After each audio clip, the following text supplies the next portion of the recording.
Pandharpur police station Pandharpur प्रशासनाच्या सहकार्यानं अवैध धंदे सुरू. पंढरपुरात पोलीस प्रशासनाच्या सहकार्यानं अवैध धंदे सुरू आहेत. याबाबत अधिकारी 1 वर्षाचे तर पोलीस कर्मचारी दर महिना हप्ता घेऊन या धंद्यांना पाठिंबा देत आहेत.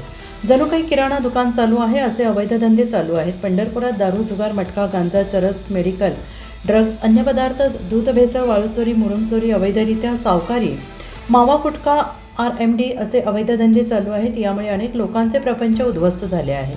कुटुंबे राख झाली आहेत आणि हे धंदे चालवण्यासाठी PI, API आणि इतर पोलीस कर्मचारी हे या धंद्याचे दरमहा आणि वार्षिक हप्ता ठरवून घेऊन हे धंदे चालू आहेत. पोलीस प्रशासनाला सरकार हे धंदे बंद करण्याऐवजी चालू ठेवण्यासाठी पगार देत आहे का? रिपीट.